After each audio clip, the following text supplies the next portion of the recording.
चलिए दोस्तों, ये आपको फिर से स्टार्ट किया जा रहा है। हम कोशिश कर रहे थे ये सारी चीज़ें आपको लाइव आकर के बताएं, बट इंटरनेट के इशू के कारण हम लाइव नहीं रिकॉर्डेड कर रहे हैं। कोई बात नहीं, आपको रिकॉर्डेड फॉर्मेट में देखिए और उसका आंसर जवाब देने की कोशिश कीजिएगा जितने भी क्वेश्चन हम पूछ रहे हैं। आज का टॉपिक है भारत में यूरोपियन काबू एवं विस्तार। भारत के गवर्नर जनरल वायसराय भारत में 1857 के 1757 से लेकर 1856 के बीच में जितने भी कार्यक्रम हुए इससे संबंधित क्वेश्चन आएंगे। पहला क्वेश्चन है आपका, सीधे टाइम वेस्ट करते हुए पहला क्वेश्चन स्टार्ट करते हैं। ओम श्री गणेशाय नमः। चलिए, ये पहला क्वेश्चन है, निम्नलिखित में से कौन सा एक सुनिम्नलिखित है? प्रथम आंग्ल मैसूर जो युद्ध हुआ था, हैदर अली पराजित हुआ? बिल्कुल नहीं, इसमें हैदर अली की जीत हुई थी। टिप्पू सुल्तान के फादर जो है उसमें इनकी जीत हुई थी। ये पहला क्वेश्चन गलत, पहला ऑप्शन गलत है, इसमें हमको सुनिम्नलिखित करना है। दूसरा है द्वितीय आंग्ल मैसूर युद्ध। मैसूर युद्ध में हैदर अली ने अंग्रेजों को पराजित किया। दूसरे में अंग्रेजी शासन ये जो है पूरी तरह से और मजबूती से आया और हैदर अली को पराजित करने लगा। हालांकि इसमें कोई जीत नहीं हुई थी। तीसरी, उसके बाद इसमें संधि हो गई थी, मैसूर की संधि, उसमें या फिर कोई संधि हुई थी, उसको विस्तार से हम आगे जानेंगे। उसमें तृतीय, ये भी गलत है। उसके बाद तीसरे जो है तृतीय आंग्ल मैसूर युद्ध में टिप्पू सुल्तान ने टिप्पू सुल्तान युद्ध में विजय हुआ। टिप्पू सुल्तान इसमें आ गया था, हैदर अली इसमें पराजित युद्ध के दौरान ही मारा गया था। फिर इसकी बागडोर जो है 4 साल तक युद्ध चला था। टिप्पू सुल्तान उसका बेटा वो संभाल लिया था। हालांकि दोनों में से कोई जीत नहीं पाया था। इसमें जीत अंग्रेजों की हुई थी। उसमें अपना भूभाग का अंग्रेजों को नहीं दिया था, इसमें भूभाग देना पड़ा था उसको, लगभग 50% भाग उसको देना पड़ा और 3 करोड़ इस पर फाइन लगा। उसके बेटे को कब्जा कर लिया था कि ताकि जब आप 3 करोड़ दोगे तो आपके बेटे को छोड़ दिया जाएगा। इसमें काफ़ी आहत पहुंचा और इसके बाद श्रीरंगपट्टनम की संधि हुई। ये सारे 1792 की स्थिति है। तो ये तीनों जब गलत हो गई तो ऑब्वियसली एक रहेगा वो सही हो जाएगा। डी ऑप्शन मार के आगे बढ़ सकते हैं, लेकिन हम यहाँ प्रैक्टिस कर रहे हैं, आपके साथ पूरा विस्तार से जानने की कोशिश कर रहे हैं, तो इसको हम जानते हैं।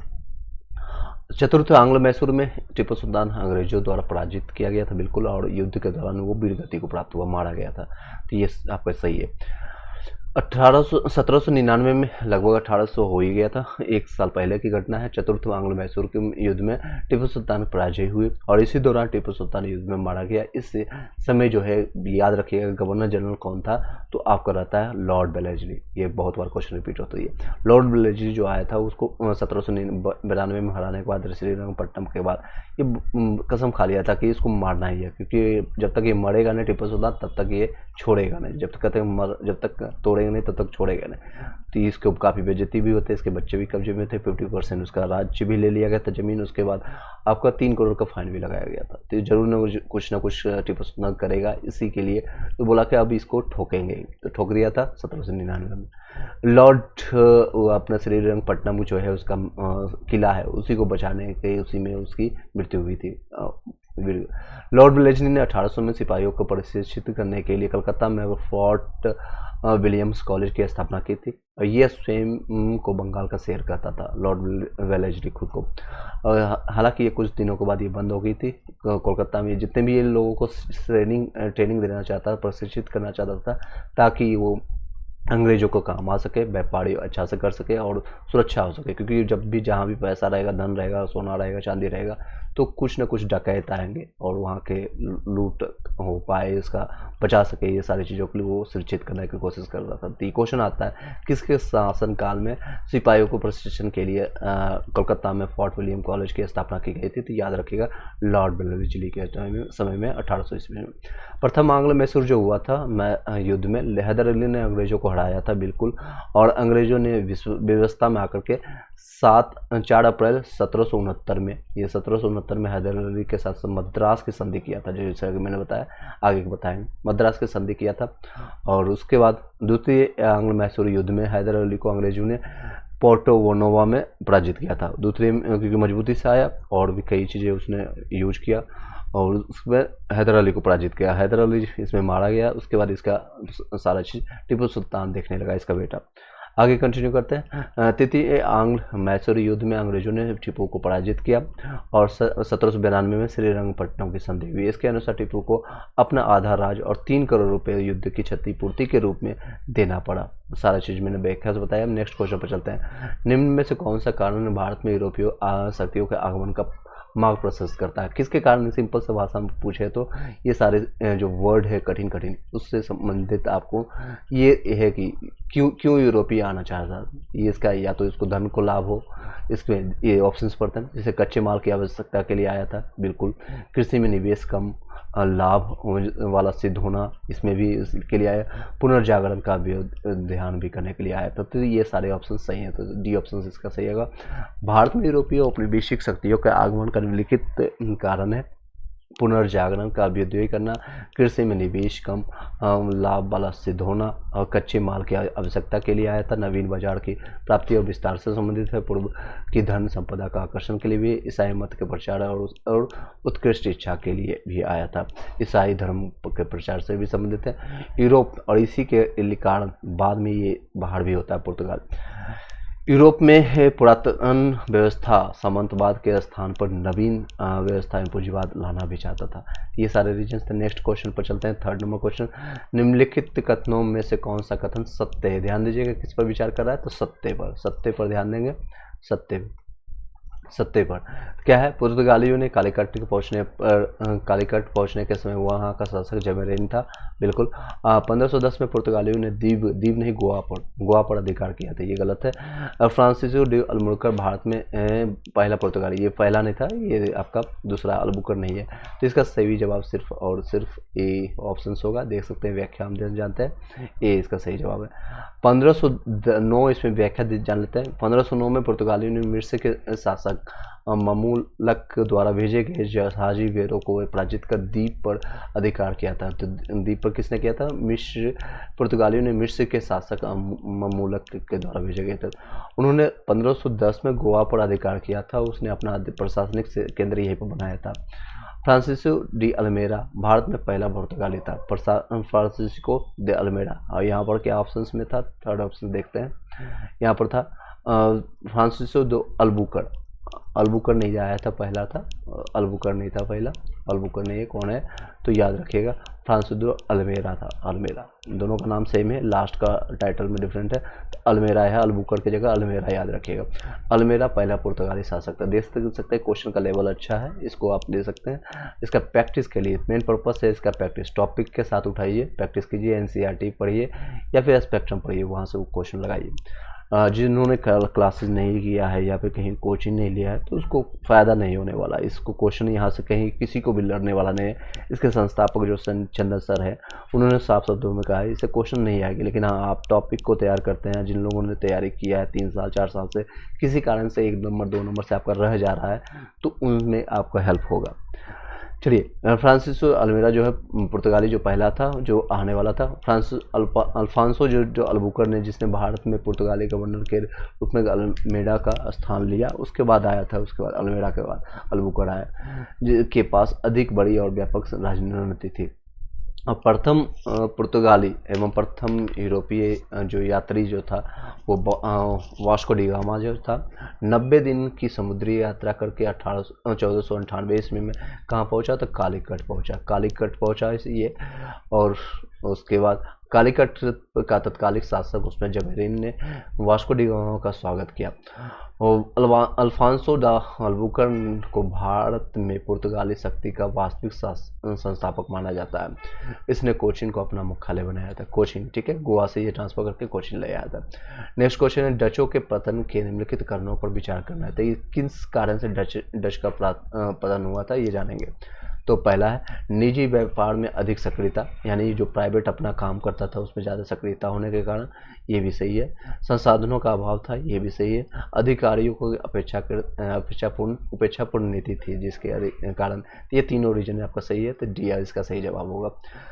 डचों के पतन के निम्न कारण क्या क्या है? तो डच की कंपनी अधिकारी का वेतन कम था, बहुत कम था, एक जो होना चाहिए उससे कम था, इसलिए वो अपने निजी व्यापार, मान लीजिए किसी आप अपना एक दुकान चलाते हैं, साथ ही साथ आप प्राइवेट जॉब या गवर्नमेंट जॉब करते हैं, और जॉब में आपको मिलता है, मान लीजिए आपको ज़रूरत है 100 रुपया और वहाँ आपको प्राप्त हो रहा है सिर्फ 50 रुपया, तो 50 रुपया की पूर्ति के लिए आप निजी व्यापार में करेंगे, और निजी व्यापार में आपको 100 रुपया ज़्यादा आमदनी हो रहा है, तो ऑब्वियसली आप इस पर ज़्यादा फोकस करेंगे। तो सक्रियता मतलब एक्टिवनेस ज़्यादा वो अपने बिजनेस पर रखते थे। पहला ये रीजन है। अधिकारियों की अपेक्षापूर्ण नीति के कारण डच कंपनी की स्थिति निरंतर खराब होती रही, ये अपेक्षा नीति जिसके कहते हैं, तो ये भी रीजन है। अंग्रेजों की तुलना में शक्ति का कमजोर होना, ये भी रीजन था। अंग्रेज जो है नौसेना में काफ़ी मजबूत था, यानी जो नौसेना या जहाजी जितने भी, क्योंकि जितने भी लोग आए थे भारत में ये इस एरिया में आए थे, गुजरात महाराष्ट्र के समय, और ये समुद्र से यात्रा के लिए, तो नौसेना मजबूत होना जरूरी है। तो अंग्रेजी इसमें मजबूत है। मसालों के द्वीपों पर अधिक ध्यान देना, मसालों के द्वीपों पर इंडोनेशिया पर ज़्यादा ध्यान देते थे ये सारे लोग। अब बिगड़ी हुई आर्थिक स्थिति और अधिक केंद्रीकरण स्थिति के कारण इसके, तो ये सारे रीजन्स थे। चलिए नेक्स्ट क्वेश्चन पर चलते हैं।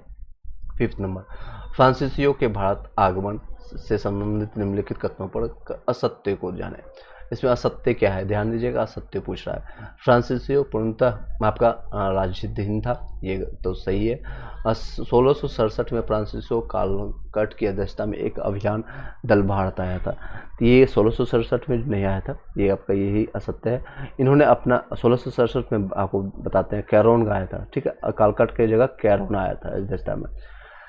इन्होंने अपना पहला कारखाना सूरत में स्थापित किया था, बिल्कुल ये सही है, फ्रांसीसियो का सूरत में स्थापित किया था। उपयुक्त में से कोई नहीं, तो इसका सही जवाब बी हो जाएगा। देख सकते हैं इसकी व्याख्या। लुई 14वें के शासनकाल में फ्रांसीसियो इतिहास में कई युगांतरकारी घटनाओं के रूप में उसके एक मंत्री कॉल्टर द्वारा 1664 में फ्रांसीसी ईस्ट इंडिया कंपनी का स्थापना किया था। 1668 में फ्रांसीसी कैरोन की अध्यक्षता में एक अभियान दल भारत पहुंचा। 1668 में इस दल ने सूरत में अपना पहला कारखाना स्थापित किया। कब किया था? 68 में, 1668 में। नेक्स्ट क्वेश्चन बताना है सही क्रम आगमन, जितने भी यूरोपीय शक्तियों का आगमन का सही क्रम है। तो सबसे पहले आपका आया था पुर्तगाल, फिर डच, फिर अंग्रेज 3rd नंबर पर आया था, उसके बाद डेंस आता है, उसके बाद फ्रांसीसी, लास्ट में फ्रांसीसी आता है। तो सी ऑप्शन इसका सही है। देख सकते हैं कब आया, तो डच पुर्तगाली सबसे पहले आता है, वास्को डी गामा जो आता है 1498 में फर्स्ट आता है। उसके बाद डच आता है 1496 में, लगभग 100 साल के बाद आपका आता है कार्निस डल नाम क्या आता है। उसके बाद अंग्रेज आता है इसके ठीक 4 साल बाद 1600 ईस्वी में अंग्रेज आता है, अंग्रेज ईस्ट इंडिया कंपनी बनाता है। उसके बाद डेंस है आपका 1616 में आता है, डेनमार्क ईस्ट इंडिया कंपनी स्थापित करता है। फ्रेंच आपका आता है 1664 में, 1664, ठीक है, इसमें लगभग 48 साल के बाद आता है फ्रेंच ईस्ट इंडिया कंपनी का। तो पहले आता है पुर्तगाल, फिर डच, फिर अंग्रेज, फिर डेंस, फिर फ्रांसीसी, याद रखिएगा। दोबारा वीडियो देखिए और कॉन्सेप्ट को कीजिए, साथ साथ SCERT बुक खोल के बैठिए, उसको भी लगाते जाइए। इसका PDF मैंने टेलीग्राम चैनल में दे दिया है, इसके लिंक आप जाकर के देख सकते हैं।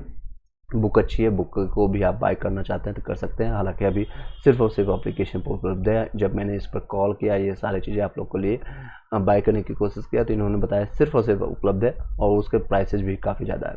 प्लासी युद्ध से संबंधित निम्नलिखित कथनों में से कौन सा कथन असत्य है? तो जानते हैं प्लासी युद्ध आपको पता है 23 जून 1757 में बंगाल के नवाब और ईस्ट इंडिया कंपनी के बीच में हुए थे। तो बंगाल के नवाब कौन थे? सिराजुद्दौला, और ईस्ट इंडिया कंपनी के बीच में हुआ था, बिल्कुल ये सही है।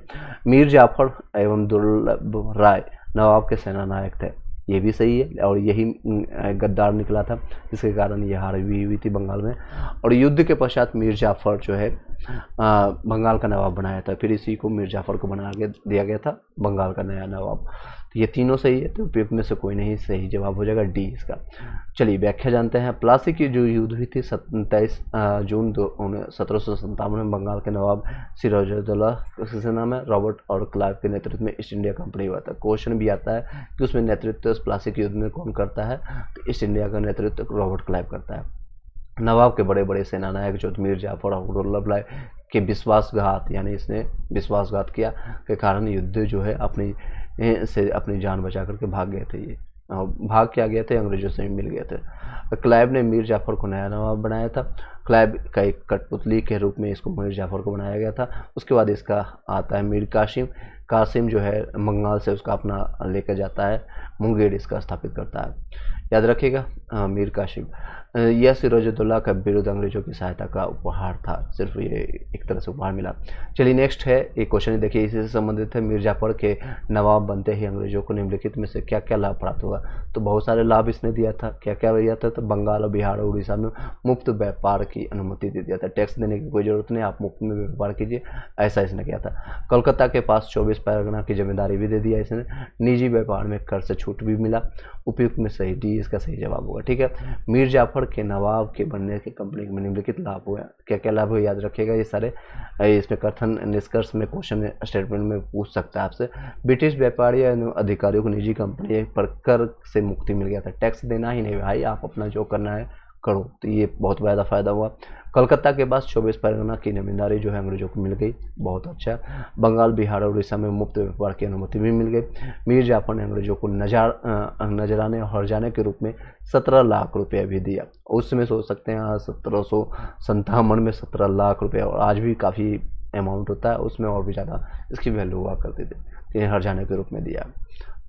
चलिए नेक्स्ट क्वेश्चन पर चलते हैं, इसका सम्मिलित करना है। तो देखिए आपको कुछ भी याद नहीं होगा तो एक क्वेश्चन से भी एक से मिलेगा। संगरोली की संधि जो होता है आप लोगों को पता है, भारत और नेपाल, आंग्ल और नेपाल के बीच में होता है, और ये आपका जब मैंने आपको बिहार स्पेशल बिहार पढ़ाया तो बताया था, पश्चिम चंपारण के संगरोली यहाँ पर पड़ता है। तो ये आंग्ल और नेपाल के बीच में संधि हुई थी, और ये 1812 या 1816 के आसपास में, 1816 के आसपास में हुई थी। तो आंग्ल और आपका संगोली, आंग्ल और नेपाल, तो पहला थर्ड में, पहला देखिए ए का थर्ड कहीं भी नहीं है, सिर्फ एक मात्र पहले ऑप्शन में। तो ऐसे हम लगा करके आगे बढ़ सकते हैं, यहाँ से भी आप पता चलेगा किस तरह से आपको क्वेश्चन लगाना है। पहला ये होगा। नेक्स्ट है यांडबू की संधि। यांडबू की संधि आपका आंग्ल और बर्मा के बीच में। लहासा हुआ, लहासा आपको पता है, लहासा का मार्केट में पटना में लगता है, हर साल गांधी मैदान में लगता है, और यहाँ तिब्बती के लोग का अच्छा स्वेटर आता है, सारे चीज़ जितने भी ठंडे कपड़े आते हैं। तो लहासा आपका आंग्ल और तिब्बत के बीच में आ जाएगा। नेक्स्ट है गंडमक। गंडमक आपका आता है अफगान के बीच में, याद रखिएगा। संगोली की संधि जो हुई थी 1816 में संपन्न हुई थी। इस संधि में आंग्ल नेपाल की युद्ध समाप्ति हुई थी। इस संधि के निम्न शर्त थे।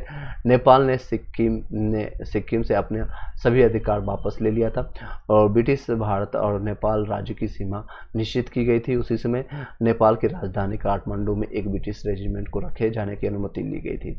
ये सारे संगोली की संधि के बीच में जानते हैं। यांडबू की जो संधि हुई थी 24 फरवरी 1826 में, लगभग इसके 10 साल के बाद 1826 में। इस संधि की प्रमुख शर्तें ये थी। मणिपुर को स्वतंत्र मान लिया गया।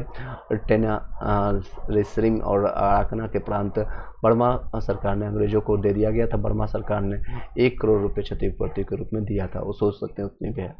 लहासा मैंने बताया आपका, ये सारा अंग्रेजी और तिब्बत के बीच में हुए थे, और इसमें निम्नलिखित प्रावधान है। अंग्रेजों ने मानतोक और गरतोक में व्यापारिक केंद्र स्थापित करने का अधिकार मिल गए थे। युद्ध की क्षतिपूर्ति के लिए हेतु तिब्बत पर 75 लाख रुपए का बोझ डाल दिया गया था। बाद में इसको घटा करके 25 लाख, चलो ठीक है 75 नहीं दोगे, इसका 1/3 ही दे दो।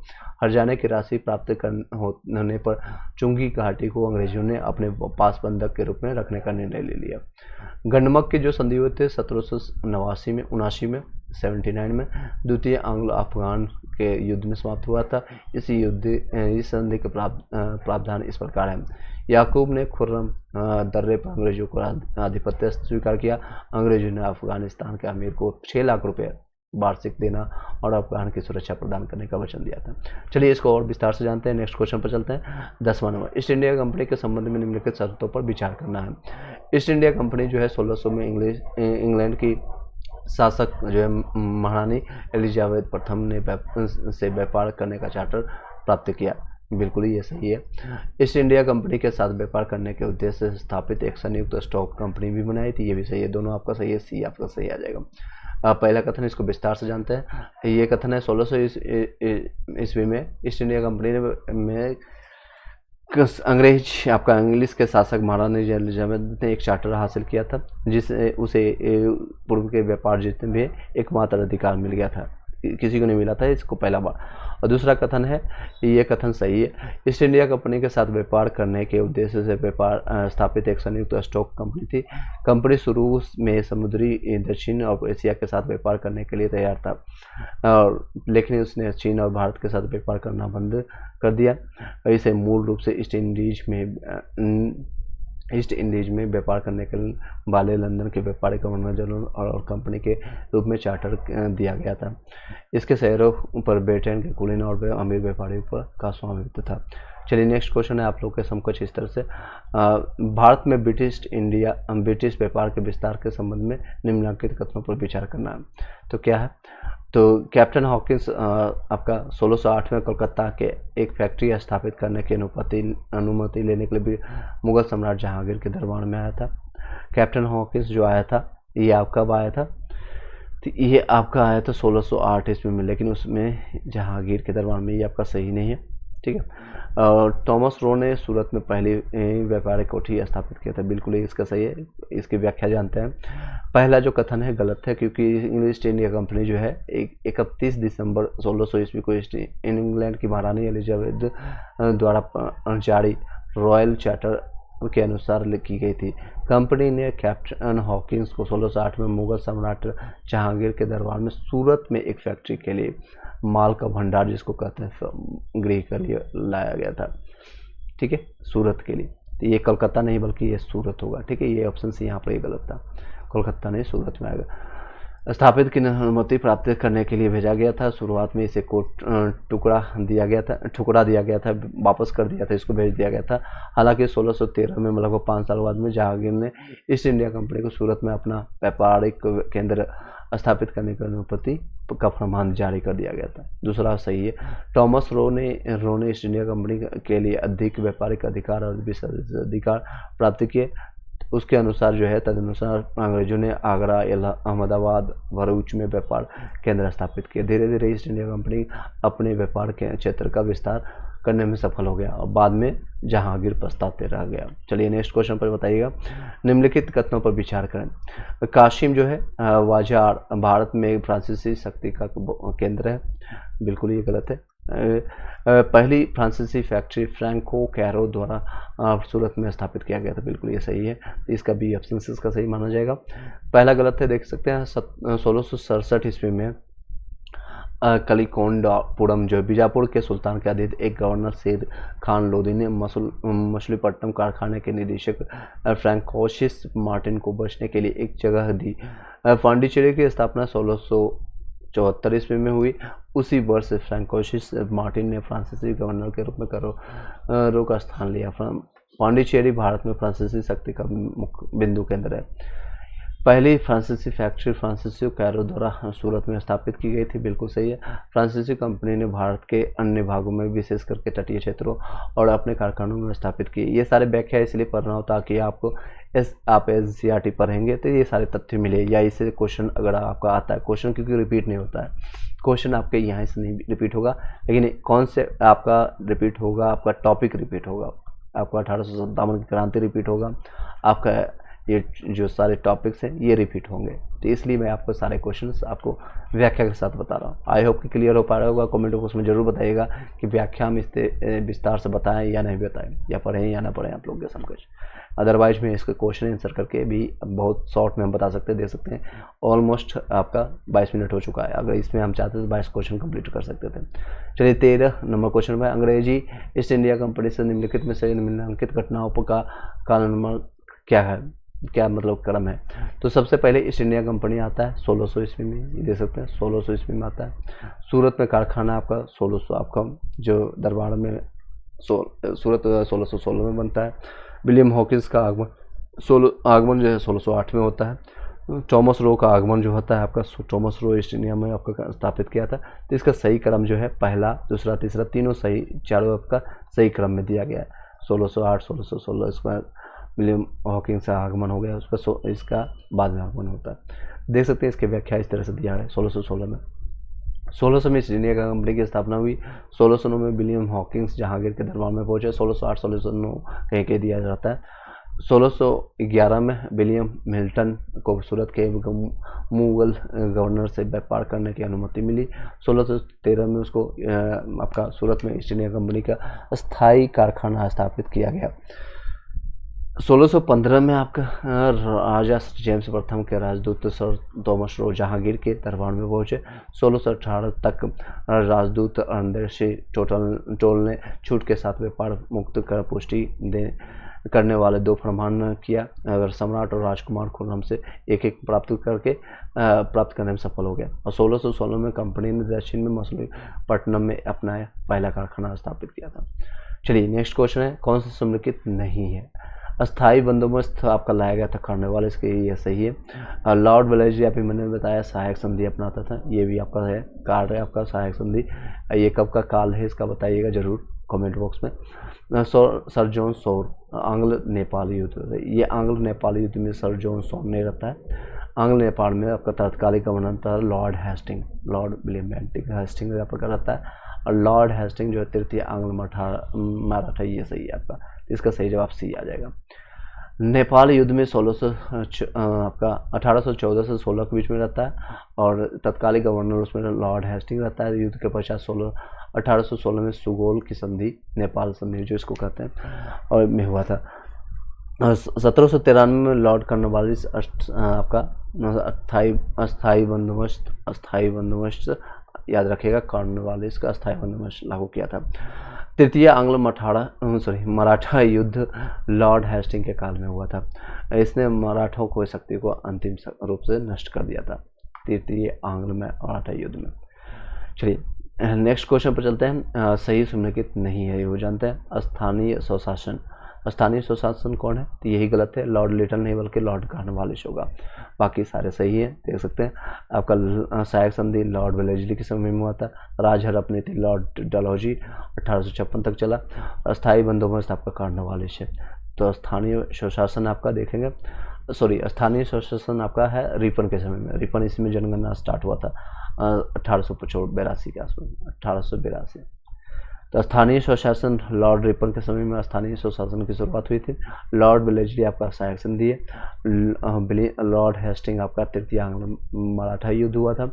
उसके बाद आपका लॉर्ड हेस्टिंग आपका आता है आंग्ल नेपाल युद्ध और सुगोली की संधि, ये दोनों इसके जितने भी संधियाँ इसी समय में हुआ। बिलिंगटन आपका लॉर्ड बिलिंगटन है, पूना पैक्ट हुआ था।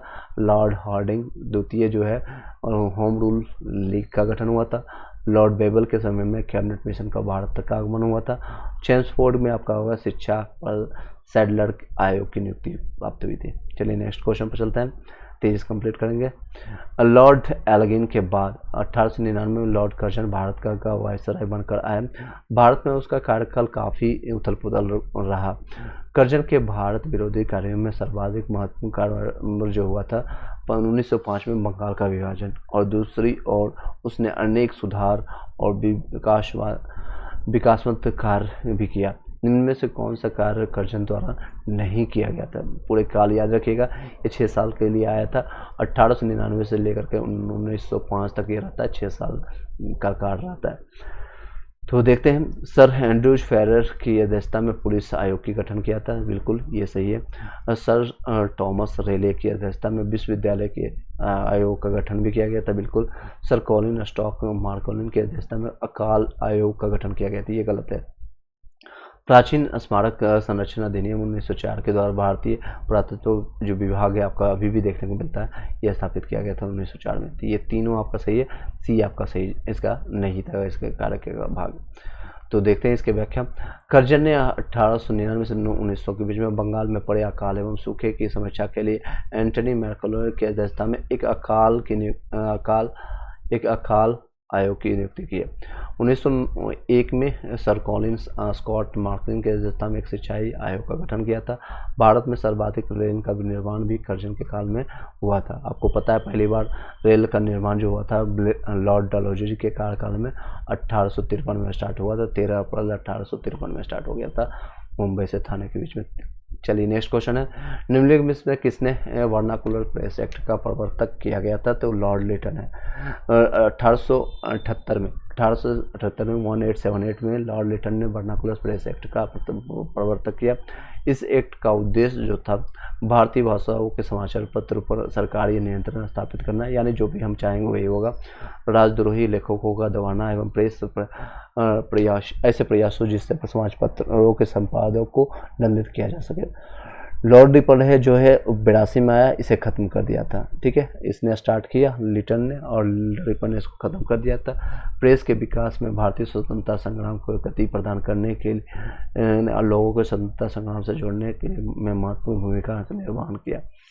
लिटन ने 1877 में ब्रिटेन की महारानी विक्टोरिया को केसर हिंद की उपाधि से सम्मानित करने के लिए दिल्ली दरबार का आयोजन किया गया था। लिटन ने 1877 में ब्रिटेन की महारानी विक्टोरिया को केसरी हिंद, 1878 में उसने भारतीय सशस्त्र अधिनियम को पारित करवाया और साहित्य के इतिहास में इसे ओवन्स मैरिथिड के नाम से जाना जाता है। ठीक है, नेक्स्ट क्वेश्चन पर चलते हैं। 18 नंबर क्वेश्चन है, लॉर्ड रिटन के कार्यकाल में निम्नलिखित कथनों पर विचार करना है। तो इस तरह से कथन से क्वेश्चन बहुत आते हैं और आएंगे भी। तो देख सकते हैं, लॉर्ड रिटन ने वर्नाकुलर प्रेस एक्ट को समाप्त कर दिया था, समाचार पत्र को स्वतंत्रता को बहाल कर दिया था, ये सही है। रिपन के कार्यकाल में प्रथम कारखाना अधिनियम 81 पारित किया गया।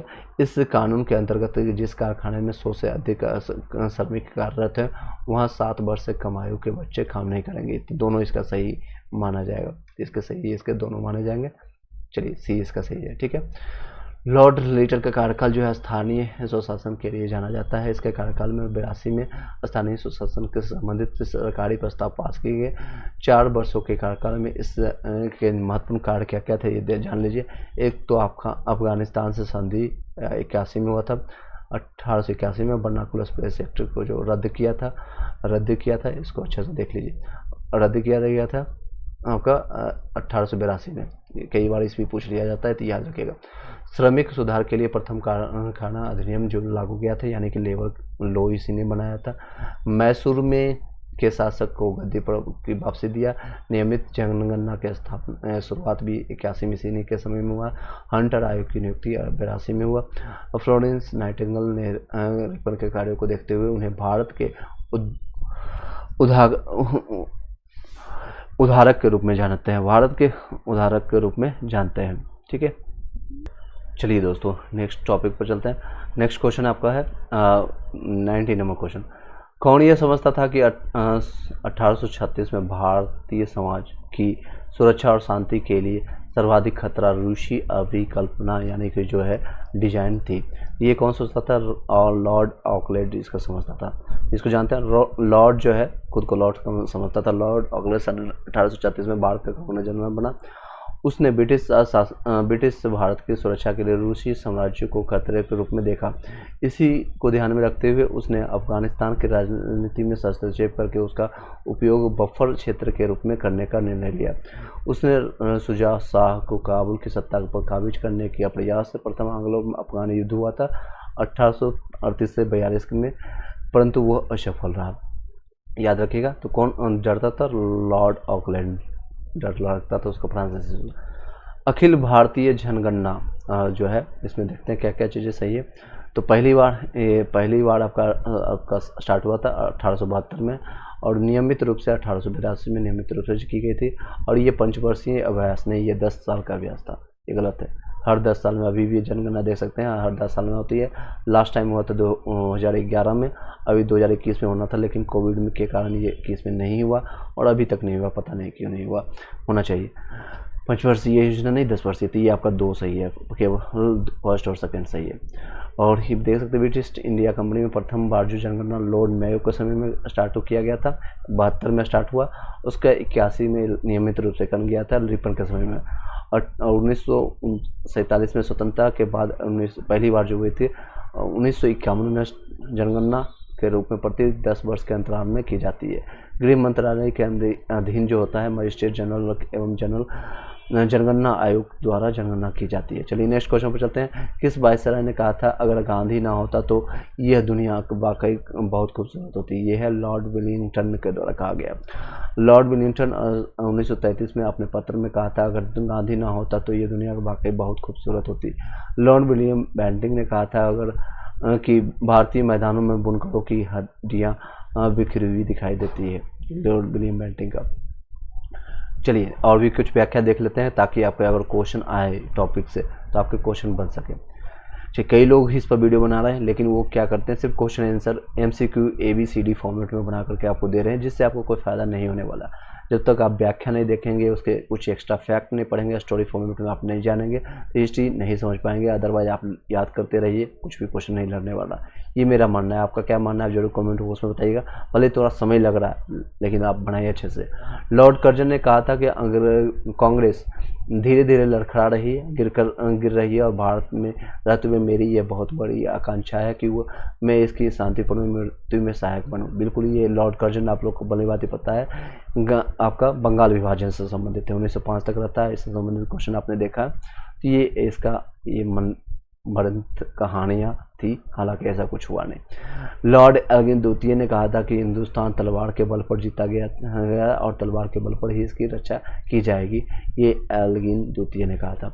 लॉर्ड विलियंगटन जो है 1931 से 36 तक रहता है। दूसरे गोलमेज सम्मेलन के बाद सबने अमेरिकनों को बेरहमी से दबा दिया गया था। उसके दौर में तीसरा गोलमेज सम्मेलन जो हुआ था, सबने अमेरिकन और संपादकीय पंचायत पूना से भारत का बर्मा से अलग होना 1936 की घटना भी इसी के कारण में हुई थी। लॉर्ड विलियंगटन के समय में। नेक्स्ट है ईस्ट इंडिया एक्ट के विरोध में इस्तीफा देकर के जब वह इंग्लैंड पहुंचा तो बर्फ द्वारा उस पर महाभियोग, ये याद रखिएगा, यह शब्द सिर्फ और सिर्फ एक वायसराय पर लागू होता है, मैं अभी बताऊंगा। महाभियोग लगाया गया। उपयुक्त कथन किस जनरल के बारे में है तो वो है हेस्टिंग के बारे में। ठीक है, लॉर्ड हेस्टिंग, वॉरेन हेस्टिंग। कार्यकाल अपना खत्म करने के पश्चात वॉरेन हेस्टिंग जो है 1772 से 85 पर ब्रिटिश संसद में महाभियोग चला गया था। इसके कार्यकाल में निम्नलिखित कार्य जो हुए थे। 172 में बंगाल में द्वैत शासन का अंत किया गया था। प्रथम आंग्ल मराठा युद्ध 75 से 82 में हुआ था। उसका द्वितीय आंग्ल मैसूर युद्ध जो हुआ था, जिसमें हैदर अली को हराया गया था, इसमें मैसूर को 1780 से 82 इसमें 4 साल तक युद्ध हुआ था और उसके बाद टीपू सुल्तान ने यहाँ से नेतृत्व करना शुरू किया था। रेगुलेटिंग एक्ट 1773 के तहत 1774 में कोलकाता में एक उच्चतम न्यायालय की स्थापना हुई थी और 1784 में ईस्ट इंडिया एक्ट हुआ था। कलकत्ता में एक सरकारी टकसाल की स्थापना हुई। तो अब मैं एक्स्ट्रा फैक्ट और भी बता देता हूँ, ये सारी चीज़ें भी याद रखिएगा। वॉरेन हेस्टिंग जो है, जो स्पेक्ट्रम में बुक में और NCERT में वर्णित है, इसमें महाभियोग जो चलाया गया था, कई ऐसे शासन जो है, कई ऐसे जो है गलत काम इसने किया था और कई ऐसे गलत नीतियों का उपयोग किया था जिसके कारण ये शासन कर पाया था। तो इसका वक्तव्य था कि कोई भी चीज़ें शासन करने के लिए पॉजिटिव और नेगेटिव अगर नहीं हम झूठ बोलते हैं तो शासन नहीं कर पाएंगे। हालांकि बाद में इसको महाभियोग से हटा दिया गया था और उसको छोड़ दिया गया था। चलिए नेक्स्ट क्वेश्चन पर चलते हैं। 23 नंबर क्वेश्चन। वो भारत पर सबसे लंबे समय तक शासन करने वाले वायसराय थे और उनके कार्यकाल के दौरान कई महत्वपूर्ण घटनाएं घटी। जैसे क्या क्या घटी थी तो देखिए, भारत सरकार अधिनियम 1935 लागू हुआ था। आजाद हिंद फौज की नींव रखी गई थी। अगस्त प्रस्ताव हुआ था। भारत छोड़ो आंदोलन की शुरुआत हुई। ये किसके कार्यकाल में ये सारे घटना घटी गई थी और सबसे लंबे समय तक भी रहा था? तो लॉर्ड लिनलिथगो इसका शासनकाल था। चलिए इसको थोड़ा और जानते हैं। लॉर्ड लिनलिथगो के काल जो है आपका 36 से लेकर के 44 तक रहता है। लगभग आप जान सकते हैं 8 साल के आसपास रहता है। भारत के वायसराय थे और ये 8 साल की अवधि जो है वायसराय के रूप में सबसे लंबे का शासनकाल था। इस अवधि के दौरान भारत सरकार अधिनियम 1935 के कुछ भाग 1937 में लागू किया गया और यही अधिनियम सारी चीज़ें आप देख सकते हैं जो कि नींव पड़ी और उसके बाद संविधान अपना बना और ये 47 में कंप्लीट भी हुआ था, 49 में। चलिए आई होप क्लियर हो पाया होगा। चलिए नेक्स्ट क्वेश्चन पे चलते हैं।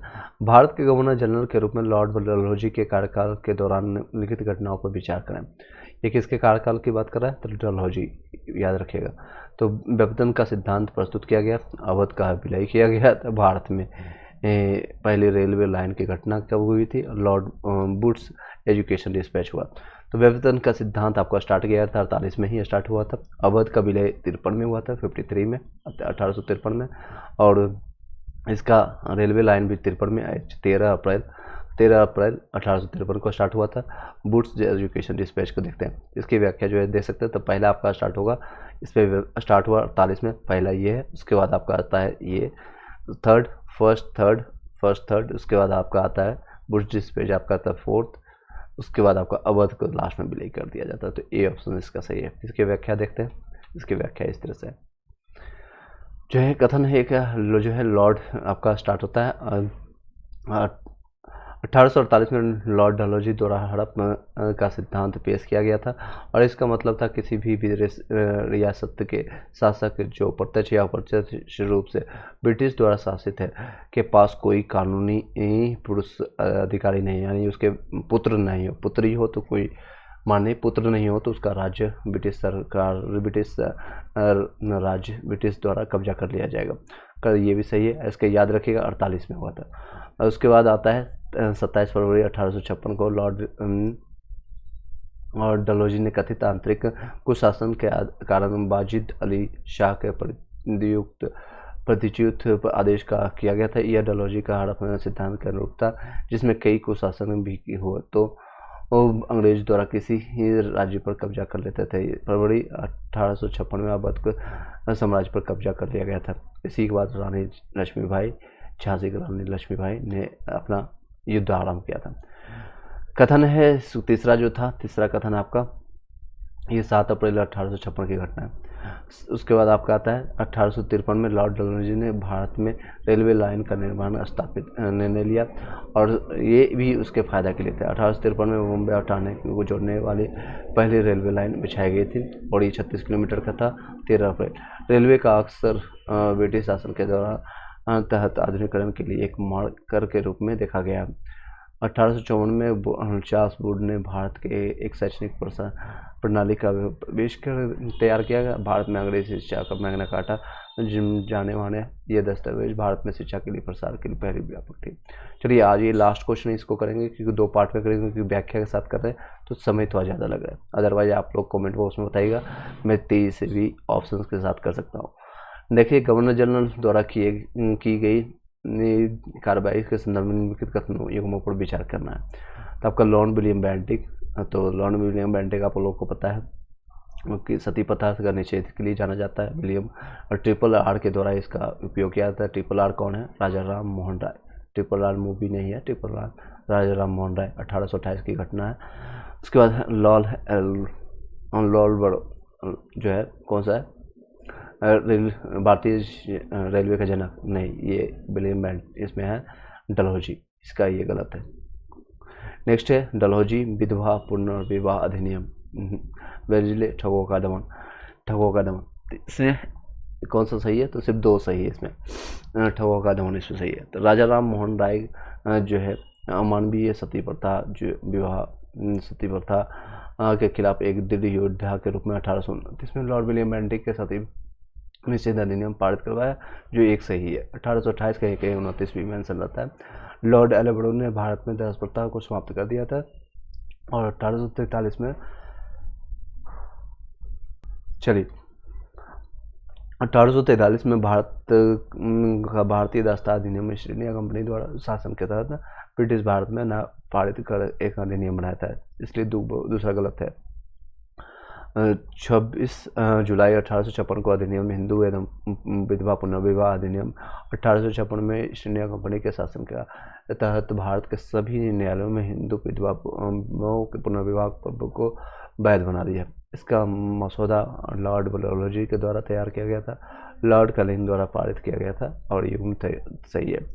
तो 2 इसमें कौन सा क्वेश्चन क्या था? तो कौन से कितने युग्म सही है? तो पहला और तीसरा सही है इसमें, पहला और तीसरा देख सकते हैं। लास्ट है चढ़ो, ये वंशागुनित हत्यारे थे जिनका पेशा लोगों को धोखा देना और पगड़ी और रुमाल से उनका गला घोट करके हत्या करना था, जो पूरे भारत में गिरोहों में घूमते थे। ठगों का दमन जो है बेलेजनी ने नहीं बल्कि विलियम बेंटिक ने किया था। ठीक है, याद रखिएगा, बेलेजनी ने नहीं बल्कि विलियम बेंटिक ने किया था।